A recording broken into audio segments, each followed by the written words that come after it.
Halo adik-adik, selamat datang kembali di channel Widyarta Fisik. Pada video pembelajaran hari ini kita akan bahas tentang gejala kapilaritas. Apa sih itu gejala kapilaritas? Jadi sebelum kita berbicara tentang gejala kapilaritas, mungkin kita lihat contoh sehari-harinya dulu. Mungkin kalian pernah kebayang nggak ketika kalian menghidupkan kompor minyak tanah atau lampu minyak tanah, biasanya kan gini ya. Ini biasanya kalau di rumah kalian mungkin ada atau tidak lampu minyak tanah lagi. Ini misalnya ada sebuah botol yang berisi minyak. Ini berisi minyak misalnya. Kemudian di sini ada sigi kompor atau sejenis benang. Kemudian di sini maka ketika kalian dihidupkan api, maka di sini apinya akan menyala. Nah, api sini akan menyala. Api sini akan menyala biasanya. Kenapa ini bisa terjadi? Karena di dalam sini terdapat minyak. Jadi kalau yang belum tahu, mungkin nanti kalian bisa cek di lab fisika kalian atau di lab sekolah. Itu biasanya yang sering digunakan sebagai praktikum yang disebut sebagai lampu Munsen. Jadi bisa kalau di praktikum kimia juga ada, praktikum biologi juga ada, praktikum fisika juga ada. Silakan cek sana. Jadi biasanya minyak di sini ketika dia di bawah di sini dapat minyak bisa menyalakan lampu di atas sini. Kenapa? Karena minyak sini akan naik ke dalam celah-celah sempit dari benang atau sigi ini.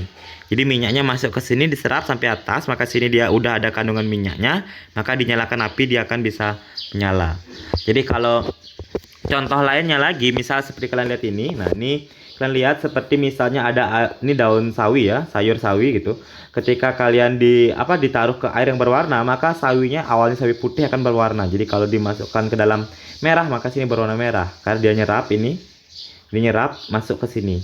Nah, contoh lainnya lagi ketika kalian praktikum di pelajaran biologi, misal digunakan juga pohon pacar air. Nah, jadi ini sini masukkan sini ketika warna hijau maka dia berubah jadi hijau dan seterusnya. Jadi naiknya air ke dalam celah-celah sempit itu menunjukkan atau sering disebut sebagai gejala kapilaritas. Jadi gejala kapilaritas itu adalah peristiwa naik atau turunnya saat cair ke dalam celah sempit. Maka terjadi kenaikan atau penurunan. Nah, jadi contohnya dalam fisika ini misalnya ada air, ada fluida ya, ada zat cairnya. Kemudian dimasukkan di dalamnya tersebut pipa kapiler. Jadi ketika dimasukkan pipa kapiler, maka tinggi air di dalam pipa kapiler akan berbeda dengan tinggi air yang di bawah ini. Contohnya lainnya lagi ketika kalian minum. Jadi ketika kalian minum, coba kalian minum menggunakan pipet yang kecil atau minum menggunakan pipet aqua. Jadi bisa kalian cek di sana bagaimana sedotan pipet tersebut, air di permukaan pipet dengan air di dalam botolnya tersebut pasti terdapat perbedaan tinggi.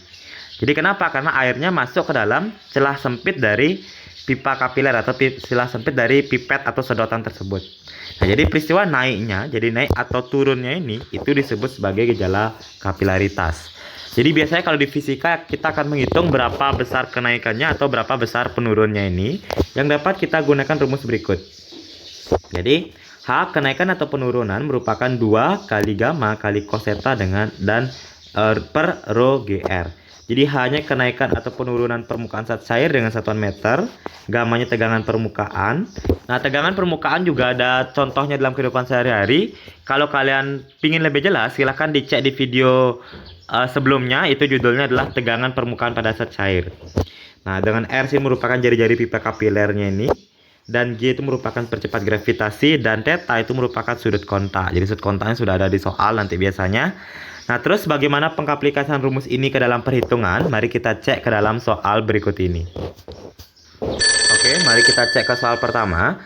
Dikatakan di sini, perhatikan gambar berikut. Jika air dalam sebuah pipa kapiler dengan sudut kontak theta, jika jari-jari pipa kapiler adalah, sini ada jari-jari pertama, berarti R itu nilainya 0,8 mm atau 0,8 kali 10 pangkat minus 3. Berikutnya diketahui lagi di soal kita dengan tegangan permukaan. Jadi gammanya nilainya sudah ada dari satuan SI 0,072 Newton per meter. Dan cos tetanya dikatakan 0,55. Jadi cos tetanya sudah ada nilai cos theta ya, sudah nilai jadi langsung. Kita tulis ini aja, cos theta itu nilainya katanya 0,55. Tentukan ketinggian air pada pipa kapiler. Jadi diminta berapakah nilai H, ini yang diminta. Oke, karena diminta nilai H, coba kita cek di sini. Jadi dalam perhitungan, jadi H ini sama dengan gamma S2 dikali dengan gamma dikali dengan cos theta dibagi dengan dibagi dengan rho kali G kali R. Jadi massa jenis kali gravitasi dikali dengan jari-jari. Kita masukkan 2, gamma kita nilainya adalah 0,072, masukkan 0,072. Kemudian sini ada cos theta kita nilainya adalah 0,55, jadi masukkan dia 0,55 dibagi dengan rho-nya massa jenis airnya adalah 1000, sudah dalam satuan SI kita gunakan 1000. Gravitasinya 10 dan jari-jari kita nilainya adalah 0,072. Jadi jari-jari kita kan 0,72. Jari-jari kita nilainya adalah 0,8 kali 10 pangkat min 3, 0,8 kali 10 pangkat min 3, berarti dimasukkan 0,8 kali 10 pangkat minus 3. Oke, ini 1000 dikali dengan 10 pangkat min 3 habis ya. Ini 1000-nya habis, coret dengan ini. 10 kali 0,8 berarti 8. Ini kita kalikan 2 dikali 0,55 1,1 ya, dikalikan dengan 0,072, maka akan mendapatkan hasil nilainya adalah 0,0792.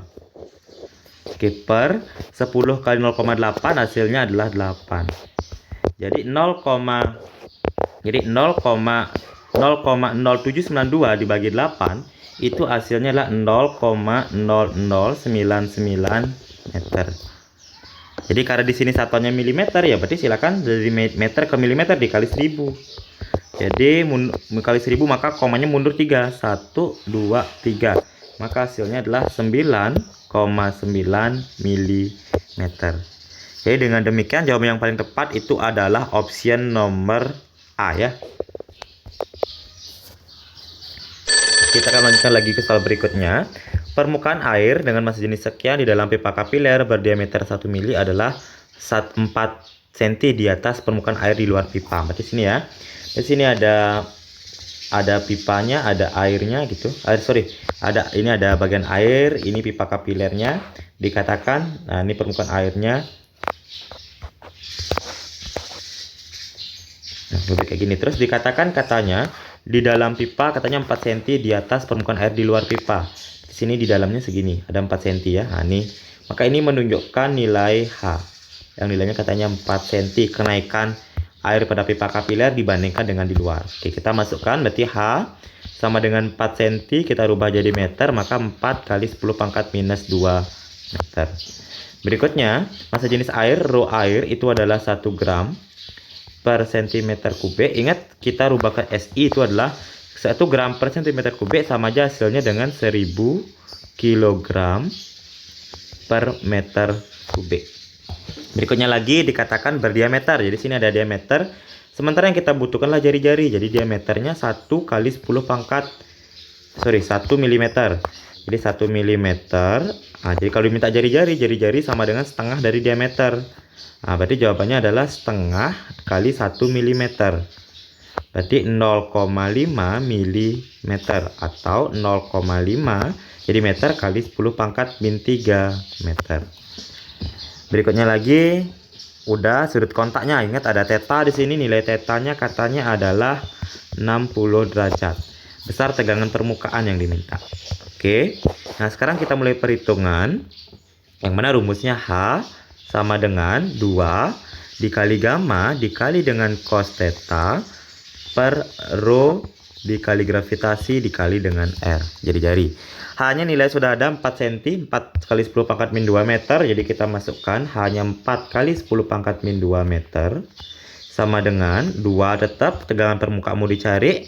Cos theta-nya karena di sini sudutnya adalah 60, gunakan cos 60. Jadi kita gunakan cos 60 per rho-nya air kita adalah sudah ketemu tadi 1000 kg, masukkan dia 1000.